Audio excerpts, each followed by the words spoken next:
Welcome back to A Minute with Chelsea. The hobbit hikers are in the Galapagos. We are at the Charles Darwin Research Station seeing the giant tortoises. Did you know that giant tortoises live over 100 years? Some of them live to be 120 or even 150. You can mostly find them on the highlands of Santa Cruz, or you can find them in Isabela, which we are going to be there tonight. I sped this clip up. This clip was a minute long. That's how slow they are. They are so slow. I know they're slow, but my God, they are so slow. Now, this is Lonesome George. If you don't know about him, he was the sole remaining giant tortoise on Pinta Island, and he is the icon of the Galapagos conservation. When he died, it marked the extinction of the Pinta species of tortoise. He was considered the rarest creature in the whole world, and he became an icon because of that. He was over 100 years old whenever he died, so he lived a long life. He died in 2012, and now his remains are preserved. That's what you were looking at. He's on display at the Santa Cruz Island Breeding Center at the Charles Darwin Research Station. They keep it super cold in there so that he doesn't decompose any further. After we toured the entire research station, we stopped and had a beer at the little gift shop area, and then it was time to walk back to Santa Cruz, the main part of Santa Cruz, to go have lunch. Kati, our guide, is friends with the owner here, so we got a really nice table and it was really beautiful,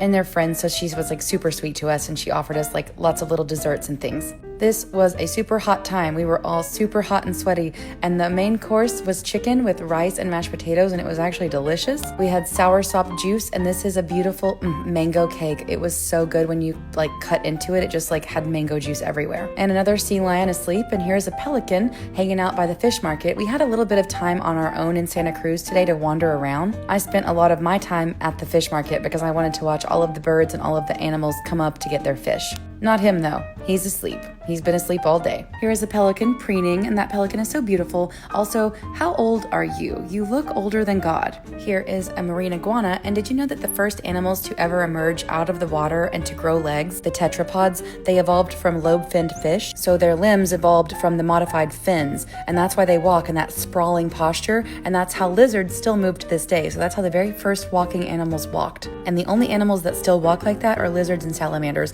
I've been reading about the early history of dinosaurs, so I'm all about this right now. It's kind of like walking underwater, but you're on the land. That's why they walk like that. And, imagine like a plesiosaurus with its fins out to the side. That's how lizards walk. Anyway, not relevant, but sort of relevant.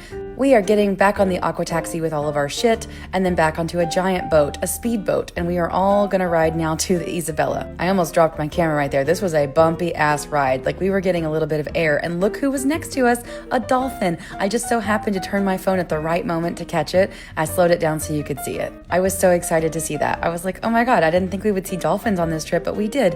And this is my 360 camera, which I did dunk into the water, which was very dangerous of me because we were going really fast. Everybody's like, oh my God, Chelsea, you're about to lose your camera, and they're all freaking out. And I was like, it's fine. This little cruise that we took about 2.5 hours, and you can see Isabela over across from us. It's a very long island, but we are going down and around, so it's going to take us quite a long time. I love being on a boat. I'm a boat bitch. I love it. I was worried I was going to get seasick, and I took Dramamine every time we got on the boat, and then I realized I've never once been seasick in my entire life, and I've been on quite a few boats. Why was I worried about it? I don't know. I think it's just a really big fear of mine to throw up in public in front of a bunch of people, or to throw up off the back of a boat and it just goes everywhere. Embarrassing. Also, I love that the sea lion is just chasing this woman randomly, and that there's this fat little marine iguana with all this stuff on his head. If you're wondering what the stuff on their head is, it could be one of three things. Number one, it could be dried salt, because marine iguanas have this gland near their nostrils where they can pretty much just go and shoot salt water out of their face through their nose because they ingest a lot of it while they're swimming. It's like a big sneeze. It could also be uric acid, or it could be little barnacles on the older ones, but this one was just salt. Anyway, we are at our new hotel in Isabela Island. This is the San Vicente Hotel. We dropped all of our things off. Some people took showers, some people did not. Guess who didn't? Me. I'm nasty still. I don't care. I like to take a shower right before bed because I'm gonna be gross walking around in the town because it's hot outside, and who cares? But look at that sunset. That is a nice sky. That is a lover sky. We took a little walking tour of the town, not a huge one, maybe 20 minutes, and we heard church bells. They were having church service. They were having Saturday night mass, and we were like, oh, how nice.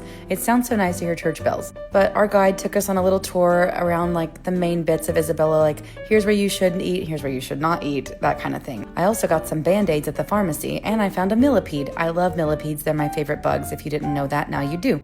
And I had a hamburger and french fries for dinner with real ketchup. You can never find real ketchup. I was so excited for real ketchup.